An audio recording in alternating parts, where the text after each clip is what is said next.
అంటే ఎవరైతే దేవుని వలన బలము పొందుకుంటారో వారే ధన్యులంట. హల్లెలూయా, హల్లెలూయా. మనము మందిరంలో నాటబడుతున్నాము కాబట్టి మనము ధన్యుల లిస్టులో ఉంటున్నాము. హల్లెలూయా. అందుకే పాట పాడుతున్నాను ఏమవుతుంది, ఉందిలే దీవెన ఎందుగా వేదన పొందిన యాతన దేవుడి మరచునా కన్నుల గాలిన కన్నీళ్ళు కలిపిన దేవుని పాదాలు ఇప్పటి నుండి నీ కళ్ళు చూచును దేవుని కార్యాలు కన్నుల గాలిన కన్నీళ్ళు కలిపిన దేవుని పాదాలు ఇప్పటి నుండి నీ కళ్ళు చూచును దేవుని కార్యాలు ఉండిలే దీవెన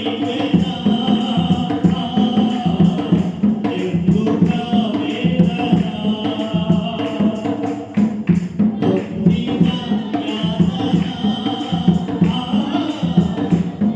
పొందిన యాతన దేవుడి మరచునా. నువ్వు ఎంత వేదనైతే పొందావు అంత దేవుడి మంచి దేవుడు. అందుకే మనము దీవెన పొందుకోవాలంటే ఎక్కడ ఉండాలంటే నీ మందిరమందు నివసించిన మనుషులు ధన్యులు. మనకి దీవెన ఎక్కడ వస్తుంది అయ్యా అంటే 10 మంది కూర్చున్నా అక్కడికి వెళ్తే దీవెన రాదట. వాక్యం చదివిస్తుంది, ఎవరైతే మందిరానికి వచ్చి మందిరంలో ఆరాధన చేసుకుంటారో, మందిరంలో ఆయన వాక్యానుసారంగా జీవిస్తాడో వారే ధన్యులు. వారు ఎలా ఉంటారంటే బలము పొందుకుంటారు. ఈ మధ్యాహ్న కాలంలో ఒక 3 మాటలు నేను ముచ్చటగా చెప్పి నా వాక్యాన్ని నేను ముగిస్తాను. ఎవరు వలన బలం పొందుకుంటాం మనం? ఎవరు బలం ఇచ్చేది అంటే దేవుడే మనకు బలమును అనుగ్రహించేది. హల్లెలూయా. అందుకే వాక్యం సెలవిస్తుంది, నీ వలన బలమునందు మనుషులు ధన్యుడు. ఎవరిని ఆయన బలపరుస్తాడు? ఇది నా సబ్జెక్ట్. ఎవరిని బలపరుస్తాడు? ఈ మధ్యాహ్న కాలంలో ఈ పునరుద్ధానపు ఆరాధనలో సంఘముగా కూడి ఉన్న మనలను దేవుడు అంటున్నాడు, నిన్ను నేను బలపరుస్తాను. ఆయన బలపరచాలని ఆశపడుతున్నాడు. ఎవరిని బలపరుస్తాడంట? ఎవరైతే ఆయన మందిరంలోకి వస్తారో, ఎవరైతే వచ్చి ఆయన వాక్యాన్ని విని ఆయన బలాన్ని పొందుకుంటారో దేవుడు అంటాడో, నేను ఇంకా మిమ్మల్ని బలపరుస్తాను. ఎవరు బలపరుస్తాడు తెలుసా? ఆయన 2వ దినవృత్తాంత గ్రంథం 16వ అధ్యాయం 9వ వచనం చూద్దాం. నా సబ్జెక్ట్ ఏంటంటే ఎవరిని ఆయన బలపరుస్తాడు. అది ఎవరిని ఆయన సన్నిధిలో మందిరంలో నివసింపజేస్తాడో అది నా సబ్జెక్ట్. అమ్మా, తన ఎడల యథార్థ హృదయం గల వారిని బలపరుచుటకై. సరిపోతుందండి. లోపల ఉంటే అంట యథార్థవంతులను బలపరుస్తారని ఆయన ఆశపడుతున్నాడంట. ఆయన మధ్యాహ్న కాలంలో వినాలి మీరు శక్తిగా. ఆయన సంఘములో ఉన్న మనలను బలపరచాలని ఆశపడుతున్నాడు. లోకంలో యథార్థవంతులు కూడా ఎదురు చూస్తున్నాడంట ఆయన. నేను చెప్పగలను మాట, కొన్ని కుటుంబాలను బలపరచాలని ఆశపడుతున్నాడు. మందిరంలో ఉన్న కొంతమంది పెద్దలను బలపరచాలని ఆశపడుతున్నాడు ఆయన. మందిరంలో ఉన్న యవనస్తులను బలపరచాలని ఆశపడుతున్నాడు ఆయన. కొన్ని కుటుంబాలను దీవించాలని ఆశపడుతున్నాడు. ఎప్పుడు దీవిస్తాను తెలుసా? నువ్వెప్పుడైతే మందిరానికి వచ్చి ఆయనకు ఆరాధన చేస్తావో దేవుడు నిన్ను వర్ధిల్ల చేస్తాడు. ఆయన అంటున్నాడు, నీ వలన బలమునందు మనుషుడు ధన్యుడు. ఆయన కొంతమందిని బలపరచాలని ఈ మాటలు అందిస్తూ ఉన్నాడు.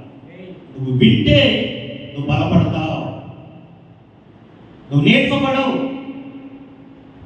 మరొకసారి చెప్తున్నాను, లోకంలో ఉన్నంట యథార్థవంతులు పరిశీలన చేస్తున్నాడు. సంఘంలో ఉన్న వారిలో యథార్థంగా ఎవరైతే ఉన్నారో వారిని పరిశీలన చేస్తున్నాడట. సంఘంలో ఎవరైతే సంఘం కొరకు పాటుపడుతున్నారో వాళ్ళు పరిశీలన చేస్తున్నాడంటే దేవుడి మధ్యాహ్న కాలంలో ఆయన అంటున్నాడు, మిమ్మల్ని నేను బలపరుస్తాను. నువ్వు సంఘం కొరకు ఇంత ప్రయాసపడుతున్నావు కదా. కొన్ని కుటుంబాలను దేవుడు బలపరచాలని ఆశపడుతున్నాడు. కొంతమంది యవనస్తులను దేవుడు బలపరచాలని ఆశపడుతున్నాడు. అంతేకాకుండా కొంతమంది స్త్రీలను బలపరచాలని ఆశపడుతున్నాడు.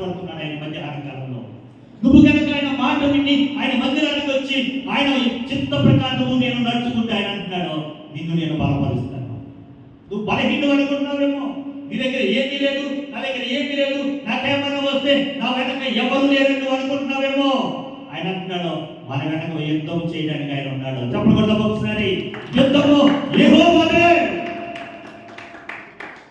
మందకాలి యుద్ధము మనం ఏం చేయలేము. మనం చేయవలసిన ఒక ఆయుధం ఏంటంటే ప్రార్థన.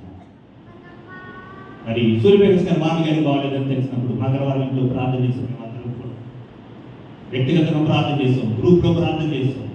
మేము శుక్రవారాన్ని మేము పాస్టర్లు 10 మంది సేవకుల మైండ్లో ప్రార్థన చేస్తాం. అందరూ కూడా ప్రత్యేకంగా మరి అయ్యని ప్రార్థన చేశారు, మర్చిపోలేదు. అలాగే మమ్మల్ని బలపరుస్తున్న దేవుడు కొంతమంది మేము బలపరచాలని ఆశపడతాం. ఆ ప్రార్థన లేకపోతే మీకు బలం రాదు. ఇప్పుడు మేము ప్రార్థన చేశాం కాబట్టి ఆ ప్రార్థనలో మేము అనేకులు ప్రార్థన చేశారు, అందులో మేము కూడా ఉన్నాము. మీకు ఎంత బలం అండి? నా సంఘం ఉంది, ప్రకాశం అనుకోవచ్చు, నా సంఘం ఉంది, నా యూత్ పెట్టున్నాడు, నా మామీ కొరకు ప్రార్థన చేశాడు, దేవుడి కార్యం చేశాడు. ఆయన గొప్ప బలం. ఎవరికైనా సరే ఆయన చేస్తారు, ఎవరికైనా సరే మన ఒక కార్యాన్ని బట్టి మనం ప్రార్థన చేస్తే అది ఆ కుటుంబానికి బలం అండి. అందుకే మాట్లాడుతున్నాను, ఇప్పుడు కొన్ని కుటుంబాలను బలపరచాలని, కొంతమంది స్త్రీలను బలపరచాలని, కొంతమంది యవనస్తులను బలపరచాలని, కొంతమంది పెద్దలను బలపరచాలని మాట చెప్తున్నాడు. నా వలన బలమునందుకే నువ్వు దగ్గర బాయ్ బాయ్. ఇది నువ్వు ఎవరి దగ్గర నీ ప్రయోజనం ఉండదు. ఎవడని ఇస్తే మన తిరిగి మనం అభివృద్ధి వచ్చేసామనుకోండి, అది వడ్డీతో నించుకుంటాడు, ఊరికి ఉంటాడు. ఏదో పంపాడు పోతూ మా అమ్మాయి గారు ఎన్నై కదంటే వదిలిపెట్టొచ్చేమో, కానీ లాంగ్ టైం అయితే వడ్డీ మీద వడ్డేసి మరి కూర్చుంటాడు. నేను ఒక దిక్కుని చెప్పకూడదు మాట, 4 లక్షలు వడ్డీ తింటే 4 లక్షలు అర్పించుకున్నాను 2014 నా భార్య ఎదురేళ్ళినప్పుడు. వడ్డీ 4,90,000.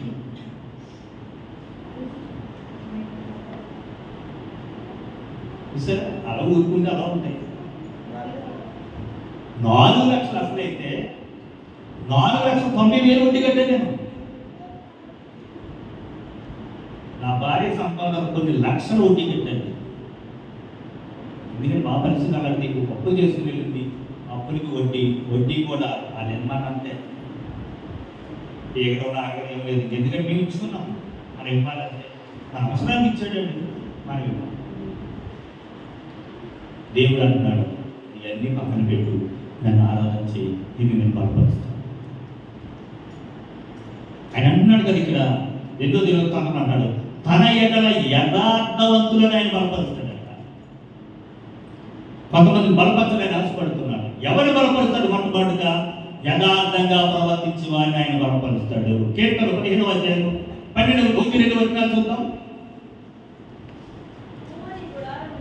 యెహోవా నీ గుడారంలో అతిథిగా ఉండదగిన వాడెవడు? నీ పరిశుద్ధ పర్వతం మీద నివసింపదగిన వాడెవడు? ఇది నా పని, యథార్థమైన ప్రవర్తన కలిగి నీతిని అనుసరించు హృదయపూర్వకంగా నిజము పలుకువాడే. హల్లెలూయా. వారిని దేవుడు అంటున్నాడు, మిమ్మల్ని బలపరుస్తాడు. ఎవరైతే నా గుడారంలో నా మందిరంలో యథార్థంగా ఉంటారో, స్వార్థం లేకుండా నిస్వార్థంగా ఎవరైతే పనిచేస్తారో వారి గుడారాన్ని దీవిస్తాను. తప్పుడు కొడతాం ఒకసారి గట్టిగా. నువ్వు మందిరంలో చిన్న పని చేస్తాను, నువ్వు యథార్థంగా చేయి. ఆయన అంటున్నాడు, నీ గుడారాన్ని స్థిరపరిచి బలపరుస్తాను, నిన్ను నేను బలపరుస్తాను. మనం ఆరాధిస్తున్న దేవుడు, మనం బలపరిచే దేవుడు, కృంగదీసే దేవుడు కాదు. ముందు లైన్లో ఉన్న ముగ్గురు అది బిడ్డలు అందరూ కూడా మీ స్నేహ సమాజం మీ వంతు మీకు సహాయం చేస్తారు, సహాయం చేస్తున్నారు. అందరినీ కూడా దేవుడు చూస్తున్నాడు. ఆయన అంటున్నాడు, మిమ్మల్ని విడిచిపెట్టడం, మిమ్మల్ని నేను బలపరుస్తాను. మీరు చేసింది ఎంత పనే కావచ్చు, కానీ నేను అన్యాయస్తుని కాదు. మీరు చేసిన దానికి నేను రెట్టింపు ఆశీర్వాదం ఇస్తాను. సూర్యప్రకాశ్ విషయంలో కొన్నిసార్లు నాకే నేను బాధపడతాను మనసులో, కానీ ఆయన చేసే పనులు బట్టి దండయ్యాలనిపిస్తుంది. పెట్టి ఉంది మాట చెప్తాను. కార్యక్రమం వచ్చిందంటే అతను తెలుసు, మాట డైరెక్ట్గా చెప్తాను నేను మాట. మీరు ఏమైతే అనుకోవాలి, ఒక కార్యక్రమం ఏదైనా సరే కుటుంబంలో కానీ సంఘంలో కానీ ఏదైనా ఒక కార్యక్రమం ఉంది అంటే నేను కాదు, అతను నిద్రపోయాడు. నేను చూసింది ఇక్కడ మీరందరూ అంతే, కానీ ఎక్కువగా చాలా కష్టపడతారు, కానీ కనబడ్డు. కానీ దేవుడు చూస్తాడు. నీకు ఈ లోకంలో నీకు ఘనత రాకపోవచ్చు, కానీ దేవుడు నీ కుటుంబాన్ని మర్చిపోయాడు, నీ కుటుంబాన్ని మర్చిపోయాడు. అందుకే బిడ్డలను దేవుడు దీవిస్తున్నాడు. ఆయన మర్చిపోయే దేవుడు. ఇవి సాక్ష్యం ఉన్నాం. బిడ్డను దేవుడు జ్ఞాపకం చేస్తున్నాడు. ఇంకా కుమారుడు ఉన్నాడు, వారికి కూడా మంచి వ్యక్తులు రావాలి, వారిని కూడా బిడ్డను జ్ఞాపకం చేసుకోవాలి. నాకు ఎంతగానికి అంత నవ్వులేదు చెయ్యొట్టి చేస్తున్నాడు, జ్ఞాపకం చేస్తున్నాడు. నేను వాస్తవం ఆయన అంటున్నాడు, మిమ్మల్ని నేను బలపరుస్తాను. కొంతమందిని బలపరచాలని మాటలు దేవుడు నన్ను అందిస్తున్నాడు. మీరు వింటే ఆయన అంటున్నాడు, నేను మిమ్మల్ని బలపరుస్తాను. నా మందిరంలోకి వచ్చి నా కార్యక్రమంలో మీరు పాలు పొంది నన్ను గణపరుస్తున్నాడు. చూడు, నన్ను గణపరుస్తున్న సిగ్గుపరచను. మనుషులు సిగ్గుపరుస్తారండి, దేవుడు సిగ్గుపరచడు. సేవకుడు కుటుంబం సిగ్గుపరచడు. దేవుడు ప్రార్థన చేసిందే మాట చెప్పాను నేను. మనము దేవుడు తన ఐశ్వర్యం చెప్పున, మహైశ్వర్యం చెప్పున తన సర్వ సమృద్ధిలోకి మన అక్కలన్నీ తీరుస్తాడని అది నన్ను ప్రార్థన చేశాం. దేవుడు వారికి అక్కలన్నీ తీర్చాడండి. దేవుడు సేవకుడు సిగ్గుపడితే దేవుడు సహించలేడు. నువ్వు నేనైనా మనమైన సిగ్గుపడితే మనం ఏదో బాధపడతారేమో, కానీ దేవుడి సేవ చేస్తున్న దేవుడి సేవకుడు సిగ్గుపడితే దేవుడికి అవమానం. అది సిగ్గుపరచడు దేవుడు. ఎవరొక ద్వారా ఏదో ద్వారం తెలుస్తూనే ఉంటాడు. అందుకే మొదట మాట ఏం తెలుసా, మనము ఏం చేయాలంటే యథార్థత కలిగి ఉండాలి. ఆయన అంటున్నాడు, లోకం వచ్చాక యథార్థవంతులు బలపరచాలని వస్తున్నాడంట. రెండవది ఎవరిని వస్తున్నాడయ్యా అంటే ఆయన తన యందు భయభక్తులు కలవారిని, అనగా తన గుడారంలో ఎవరైతే అతిథిగా ఉండి నమ్మకంగా పనిచేస్తాడో వారిని బలపరచాలని వస్తున్నాడు. అది మనం పాడతాం. నమ్మకమైన దేవుడవైనా నీవే చాలు యేసయ్యా, నమ్మకమైన దేవుడవైనా నీవే చాలు యేసయ్యా.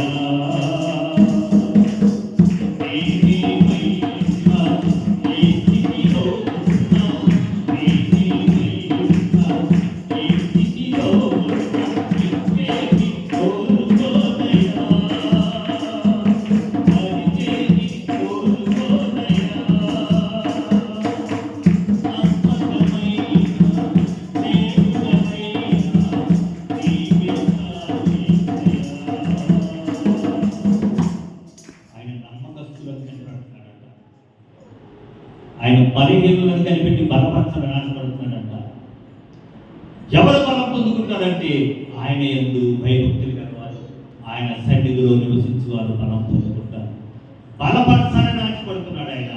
ఎవరిని బలపరుస్తున్నాడు అంటే, ఒకటి యథార్థవంతులను ఆయన బలపరుస్తాడు. రెండవది కీర్తన 115 కీర్తన 11 చరణం చూద్దాం.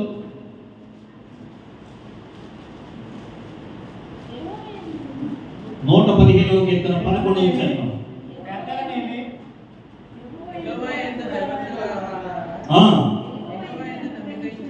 యెహోవా యందు నమ్మిక ఇచ్చుడి.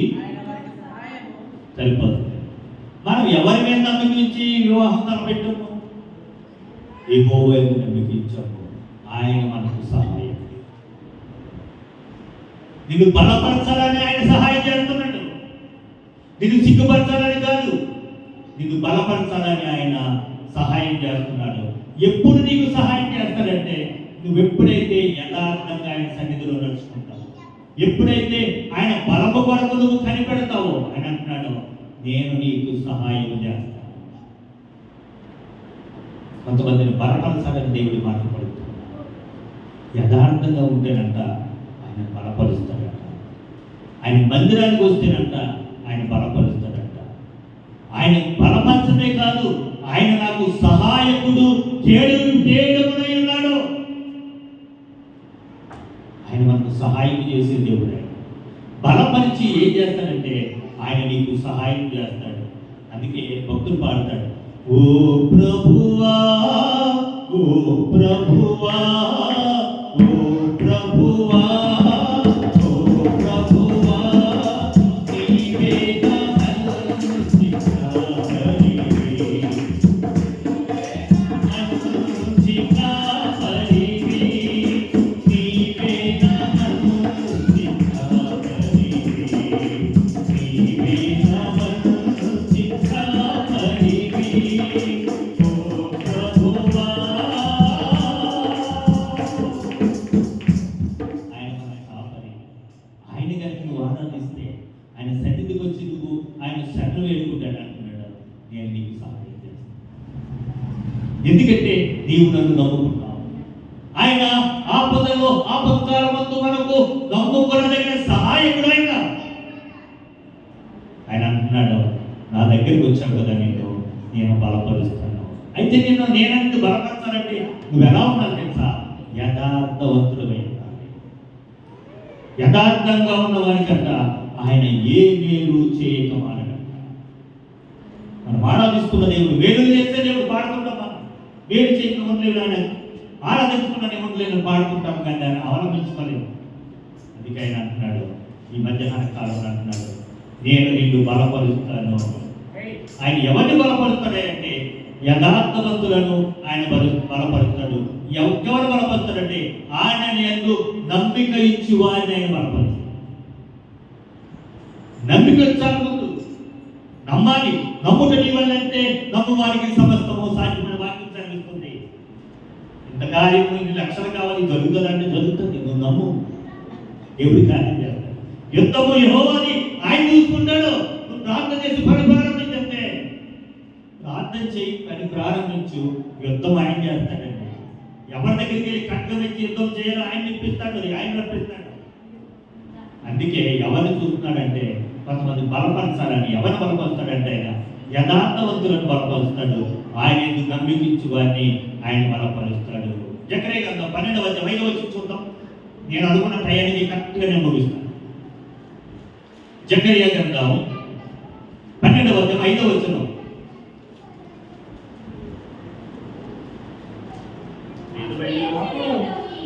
అమ్మా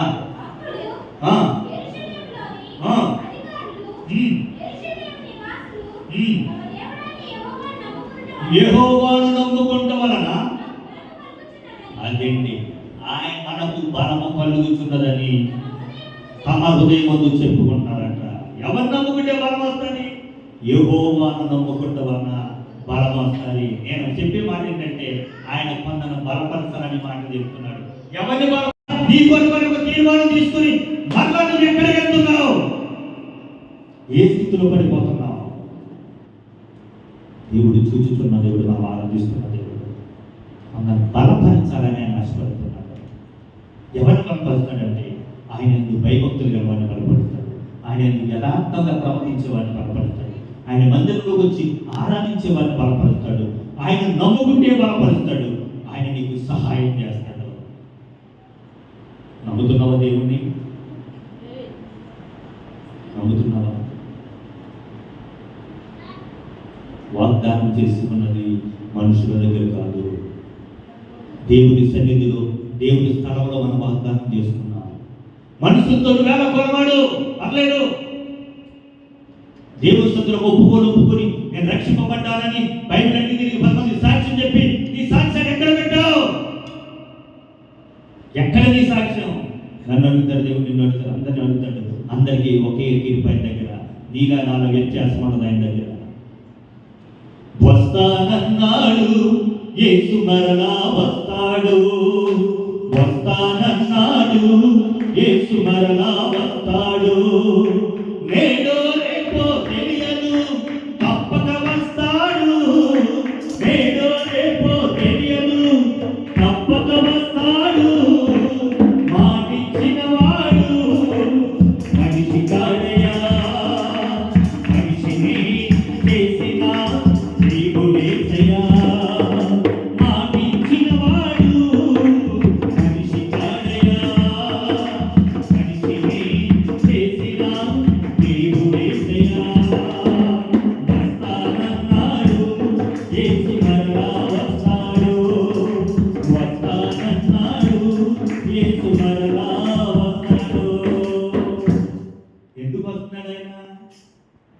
దేవుడు తీసుకెళ్ళాలి.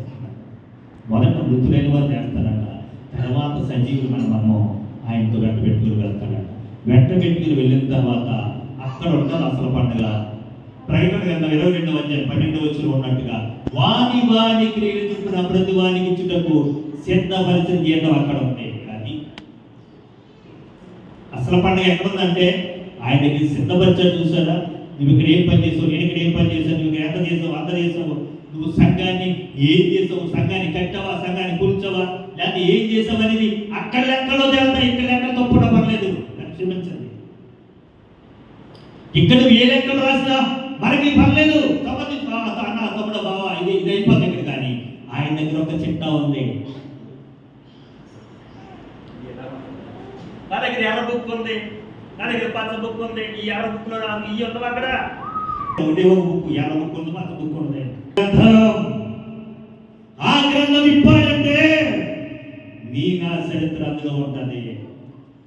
ఇక్కడ ఎర్ర బుక్ లో ఉండదు, పచ్చ బుక్ లో ఉండదు, మన పేర్లు. కానీ మన పేర్లు ఎక్కడ ఉండాలో తెలుసా? ఆ బుక్ లో ఉండడానికి ప్రయాసపడదాం. అందుకే ఆయన అంటున్నాడు, నేను నమ్మకస్తులను పరిశీలన చేస్తున్నాను. యెహోవా గుడారంలో అతిథిగా ఉండదగిన వాడు ఎవడు? ఆయన పరిశుద్ధ స్థలములో నివసింపదగిన వాడు ఎవడయ్యా అంటే యథార్థవంతులు కలిగి, ప్రవర్తన కలిగి, చెడుతను ఆశ్రయించుకుని ఆయనకు అనుకూలంగా నడుచువాడే, వాడే దేవుని వల్ల నీతి భక్తుల ముందు వాడు. ఆయన అంటున్నాడు, యథార్థవంతులను నేను బలపరుస్తాను. కొందరు బలపరచాలని మాట చెప్తున్నాడు. ఎవరు బలపరుస్తాడు ఆయన అంటే? యథార్థవంతులను బలపరుస్తాడు.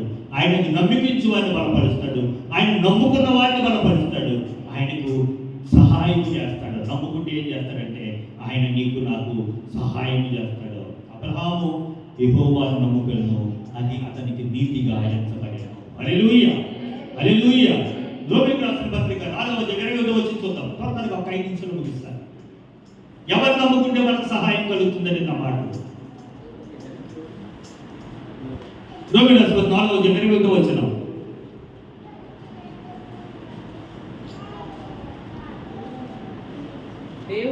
దేవుని మహిమపరిచి 4:20 దేవుని మహిమపరిచి ఆయన వాగ్దానం చేసింది నెరవేర్చుటకు సమర్థుడిని రూఢిగా విశ్వసించి విశ్వాసము వలన బలము కూర్చుంది చదువు. అందుచేత అది అతనికి నీతిగా ఎంచబడెను. నీ విశ్వాసాన్ని బట్టి నిన్ను బలపరుస్తాడు. ఎవరిని బలపరుస్తాడంటే ఆయన యథార్థవంతుని బలపరుస్తాడు, నమ్మికించే బలపరుస్తాడు, ఆయన నమ్ముకుంటే బలపరుస్తాడు. 4వది, నువ్వు నీతిగా ఉంటే నిన్ను బలపరుస్తాడు. నీతిమంతులను ఆయన బలపరుస్తాడు. చివరిగా ఎవరిని బలపరుస్తాడంటే యెషయా గ్రంథం 40:31 చూసి ముగిస్తాను. ఆయన కొంతమందిని బలపరచాలని మాట చెప్తున్నాడు. సంఘంలో ఉన్నటువంటి వారందరినీ బలపరచాలని దేవుడి ఈ మధ్య ఆకాలంలో ఈ మాటలు చెప్తున్నాడు. 40:31 యెహోవా కొరకు ఎదురు చూచువారు నూతన బలము పొందుకుంటారు. ఎవరిని బలపరుస్తారంటే 5వది, ఎవరైతే యెహోవా కొరకు ఎదురు చూస్తారో వారిని మాత్రమే బలపరుస్తాడండి. అందరినీ బలపరచడం, అందరికీ అన్ని ఇచ్చాడు దేవుడు. కొంతమంది కొన్ని టాలెంట్ ఇస్తాడు సంఘంలో కూడా, అన్నట్టుగా ఒకరి మీద కుమరించేయండి. మనం ఇచ్చుకుంటాం అలాగా, కానీ దేవుడు అలాగే ఇవ్వడం. ఒక్కొక్కరికి ఒక్కొక్క తలాంతి ఇస్తాడు.